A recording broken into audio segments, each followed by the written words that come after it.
All right, guys, so in this video, I'm going to be talking about how I spend and invest my money for long-term preparation and future planning as a 19-year-old who makes a fairly decent amount of money online. And I've been doing this for about 3 years now. So obviously my kind of growth has been up and down like this a lot, but over time it's gone up a decent amount. And I think a lot of that has been propelled through smart financial investments, I guess you could say, or just being smart with my money. And in this video, I'm going to kind of just talk about what I'm personally doing, the specific companies I invest into and why I invest into them. And also just, I guess, the recommendations I'd have for anyone who's watching this based on wherever you're at, because at different scenarios, at different situations, you're going to have different priorities. So yeah, for context, my background is I grew up in an area where there was a lot of wealth. I saw so much money to the point where you would never know people have money, but you'd figure out that they have an unfathomable amount of money because they just don't flash it. And for context, it's around Seattle, Washington, anyone who's familiar. There's a lot of places like this, but that's just one example, I guess, for where I grew up, that was the case. And I learned a big lesson there because I hope you guys can get an insight out of this video, which I guess is not talked about ever, I think, online. My views will probably suffer because of this, but I don't spend my money on crazy, stupid, flashy stuff. It's just not, I don't enjoy it. The cars, again, for where I grew up, the car, it's cool, but the crazy expensive cars, they just don't really impress me. To the point it probably was when I was 14 years old when I just didn't know. Is you kind of I think mature a little bit. And for me, I think I've probably just matured maybe a bit faster. I still think they're cool, but again, that's just for me. I think it's so much cooler to invest super long term and be set forever than try to pretend to be rich, if that makes sense. So I guess for background on myself on investing and how I started was when I was 14 years old, I started investing into the stock market. Funny enough, I threw all the money I had at the time into Nvidia stock, and that was 5 years ago, so I don't even know what the percent gain is on that today. But the reason I did that was because I mowed a lot of lawns and just grass for neighbors and stuff to make some money because I loved gaming. I played a lot of video games and I built multiple gaming computers which used NVIDIA graphics cards. So I always thought NVIDIA graphics cards were just the thing. I thought NVIDIA was the thing, which obviously in hindsight, it was the thing and it did very, very well. But for me, that's where I put my money. It was probably a few $100s at the time into NVIDIA stock. But the reason I say that is because that's what I started with. I opened up some child brokerage account or something like that to invest my money. And for me then, that was an extremely important period because ever since then, since I've had my foot in the game a little bit, I've had money in the markets, whether it's a couple $100s or hundreds of thousands of dollars, right? I've kept my eye on the market and I've seen how it moved, right? And that's one thing that I would say older people have a massive advantage on over younger people is they've seen really down parts, down times in the market, and they've seen really good times, and they can kind of gauge, hey, is it a smart time to buy now? Is it not? Whatever it is, because they've had more time in the game. You know what I mean? And for me, I've had 5 years. Not that that's a lot, but for a 19-year-old, I would say it is.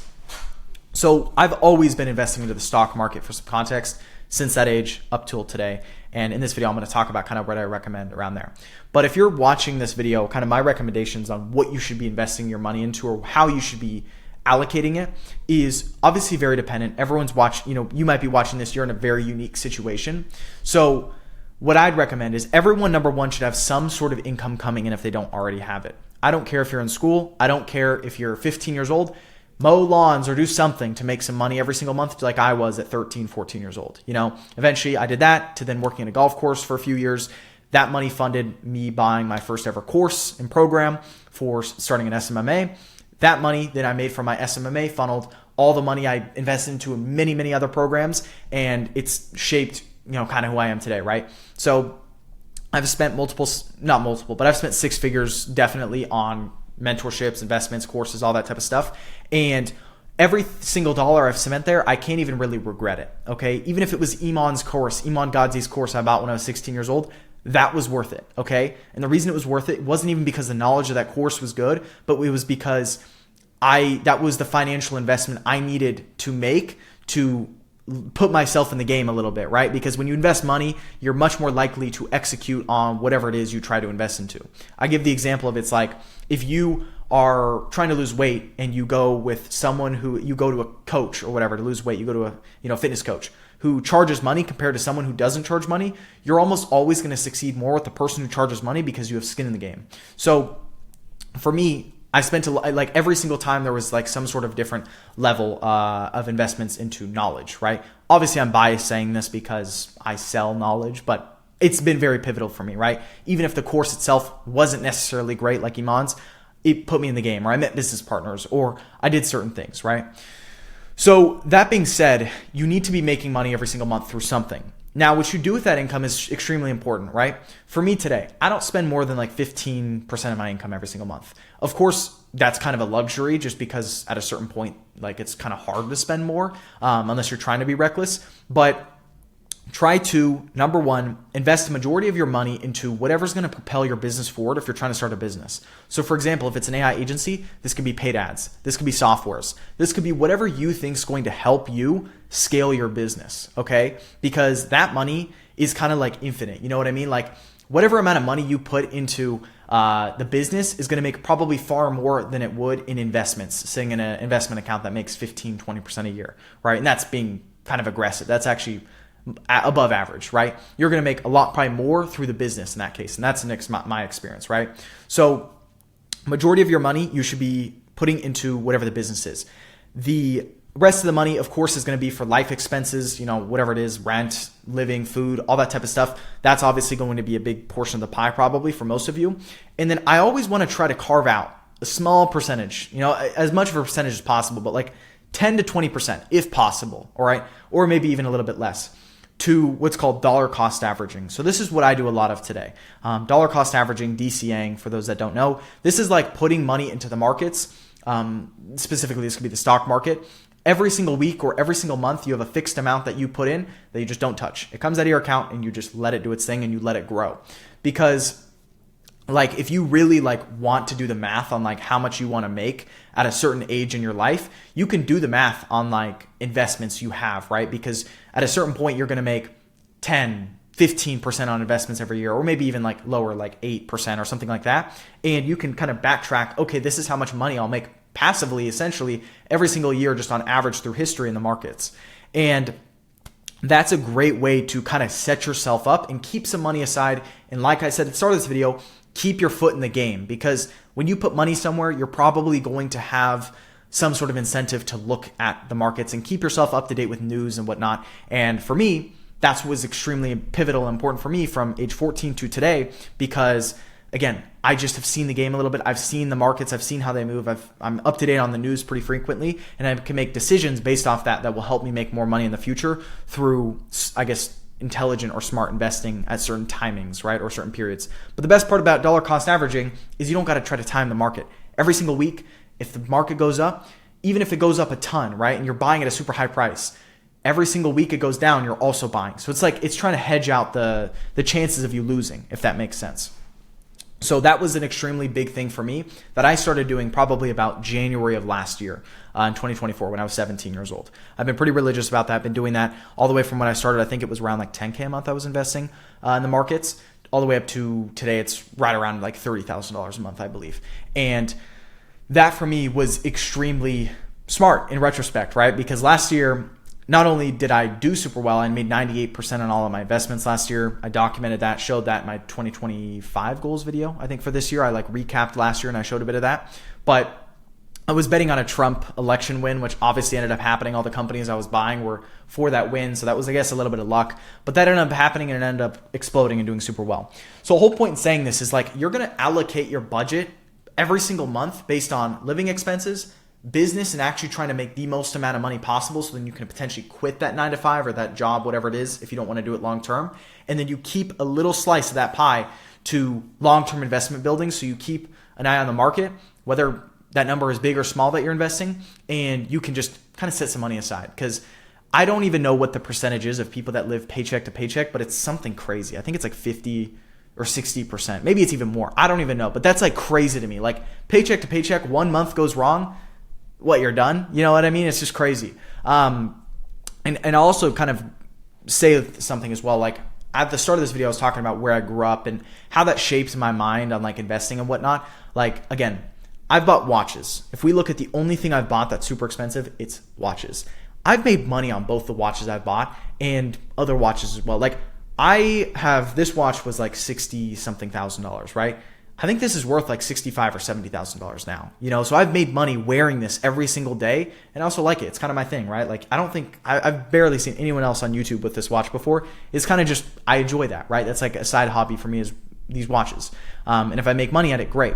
But again, I don't want to treat that as an investment, but it kind of is at the same time, And all the reason I say this is because I don't have anything else. I'm not tied down to any locations, apartments, leases. I stay here. I split the rent when I'm here with my business partner, but when I'm not here, don't pay. And I don't really live with my parents, At 19 years old, I don't even own really a car, like a crazy expensive car or anything like that. I actually drive like a $10,000 car, and I'm cool with it, right? At some point, am I going to get a crazy expensive car? Probably, But for me, like I said earlier in this video as well, I just hate the idea of pretending to be or look rich, because there's so many people like that online. It's like every single time you scroll on Instagram, you'll see someone and you'll actually figure out that they can barely even afford their car payments, and they work with dealerships to get them extended leases so they have a lower monthly payment, and they are straight, that is paycheck to paycheck on the max. Having some car payment for a Lamborghini that they can't afford, that's like my worst nightmare ever. I'd rather be broke, like I wouldn't even want that sort of stress on me, to be honest.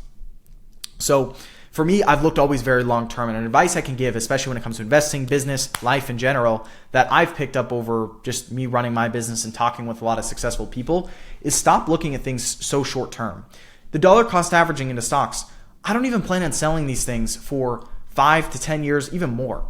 Last year, I bought a bunch of stocks and I did super well, but I sold some short term. So the way it works in the United States, at least the state I'm from, I don't know if it's different state to state, but there's something called short-term capital gains. I didn't know this was the thing at the time, but if you sell a stock or like an investment you have under a year, like you don't hold it over a year, you get penalized super hard on tax. So after that, I was just like, all right, all the investments I do, or at least majority of them, they're going to be super long-term, which is probably a great thing anyways, right? Like short-term investing generally doesn't do as well.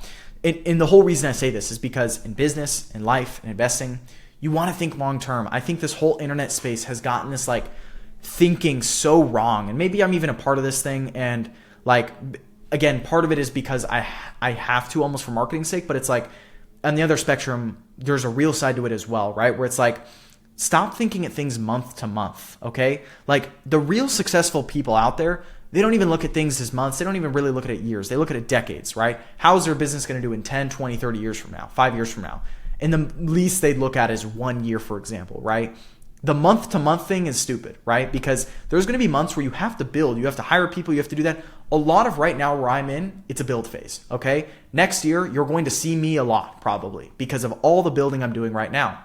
Am I being compensated necessarily directly to my work today? No, there's a delay effect, right? I've talked about on my channel before, success is a lagging indicator.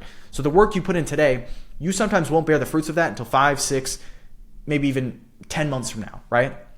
That's just how it is. But that's why the people who think long-term win. Investments, life, everything. So kind of back to my investments, now you guys understand where I would place my money today if I was kind of starting from zero essentially.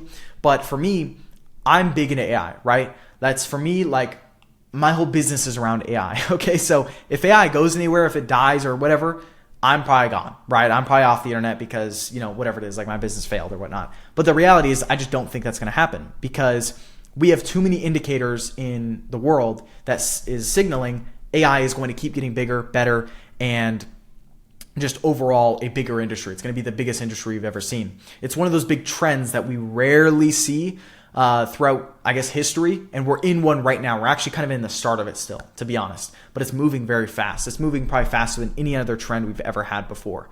And there's kind of not an analogy, but a frame of a perspective that I like to look at that I'll give it to you guys. But like AI is the worst it's ever going to be right now, this point in time. As you guys are watching this video right now, AI is the worst today as it will ever probably be in history. Tomorrow it's going to get better. The next day it's going to get better, and it's going to keep building on its kind of foundation and get better and better.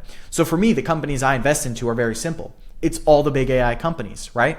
I don't think it's a bubble. And if it is, it's probably so big that if it did get popped, which again, I just don't ever see that really happening like crazy, then the US government's probably just going to print money and it's going to go back up anyways, right? Because if the financial markets crash by 25, 30, 40%, there's going to be a lot of printing to save that, or else a lot of the country will go bad. Okay, the United States will fall. So we have that like hedged essentially. It's like if that happens, probably we're going to get saved and it's going to go right back up. We kind of saw this in COVID, right? Over all that kind of whole thing. So again, the reason I say this is because for me, I really think that AI is going to keep getting bigger and better. So for me, I invest into companies like Amazon, Meta, Microsoft, Tesla, NVIDIA, all the big companies, right? That's kind of like I have like a big basket of like probably 7 companies I invest into pretty heavily, religiously every single week. And then I'll have like 3 or 4 more that are a little bit more on the risky side, and that's it. I don't like to buy like 20 different companies at the same time because I can never just keep track of them. But I did super well last year with Robinhood. I've been investing recently into some more EV companies, especially in like kind of like China. They've been leading a lot there, and just other more risky plays that if it goes down a lot, then like whatever, I still have my big ones. And at least out of the big 5 I have, 3 of them are probably going to absolutely crush it long term regardless, because I don't plan on selling these for a very, very long time. So, and that's how I invest up my money. Every single week I split that, whatever it is, 30 grand a month into these certain companies, and that's just money I put there. And I'll try to add more onto that when there are dips. I've done that a lot recently as well. If you follow me on Instagram, you've probably seen me talk about that or show that before. So yeah, guys, I know this was kind of like a different style of video. I've never really talked about this to the extent in one singular video like I have here before, but I think it's just important to look at, because the frame online is you're going to get rich super, super fast, and you're going to get this crazy car, and you're going to, just live this dream lifestyle in a few months. And the reality is it's just simply not the case, okay? If you believe that, I'm not the channel to watch. Straight up, okay? You could go think, other channels will say they are, but then you're going to try to execute what they say, and it's just not going to end out to what they're saying. It's just a massive expectation shift. And overall, I feel like just the money space, like I don't want to be the guy that's like no fun, right? Like I always am the type of person that like if I think an experience is worth it or it makes sense, I'm not going to be the guy that cheap out on it, right? But I also am logical as well. I'm not going to go blow all my money for the sake of it and then be broke at the end of it. Again, not that there's necessarily a right or wrong. I just think one is more of my type, my personality, and maybe other people have other styles. That just is what it is, and that's how I look at it. But again, if I had to recommend anything, if I had to look at my journey and what I've done well, is literally just thinking long-term, setting money aside where possible, investing back into my knowledge and my learning and my team, and then, scaling up through just putting money in every single month. It's boring. It's super boring, right? Like, would it be cool to have $1 million car right now at 19? Probably. Cool. Yeah, it would be. For me, I don't want that at all. I don't want that. That just sounds like stress. That sounds like headache. That sounds like maintenance. That sounds like something that just makes 0 sense. And not only is buying that car not worth it, but like I wouldn't even want to show it on social media, because if I did, then everyone who watches my content are the people who are literally people who are they're just watching me for the car, right? And that's the problem with this whole car space on YouTube, like Instagram and YouTube. It's just, I know this is kind of a rant, so I'm going to end this, but it's the wrong audience. It's the wrong type of people for the wrong reasons, because they have no intention of really doing anything. It's just entertainment. That's all it is, okay? It's the same thing as me being like some movie star, right? I'm an entertainer. No one's really watching me because of what I know in my brain. They're watching me because it's entertaining. And that's just not the audience I want to have resonate with, etc. But yeah, guys, that being said, I hope you got some knowledge out of this video. Hopefully I shifted your mindset a little bit on just kind of like what I recommend, at least what I'm personally doing, and what I think, based on your situation, how you could allocate funds and capital to do pretty well long term, and just like, again, just what I did that worked for me. So guys, that being said, I hope you enjoyed this video. And if you want more of these videos, you can comment down below and maybe shoot me a topic on something that is worthwhile to speak about. You guys can follow me on Instagram. And then also, I have a 10-hour free AI agency course I've talked about a lot recently on this channel that is going to be out on January. So stay tuned for that. I might have a link in the description to get early, just like a wait list for that, for sign up and everything, to get notified when it comes out. But it's going to be crazy. And I've also been working a lot behind the scenes on my agency, which I'm going to reveal a lot more on YouTube as well soon. Crazy stuff's been happening there as well. And we've been scaling it up pretty massively. So guys, that being said, hope you enjoyed this video, and I'll see you guys in the next one. Peace.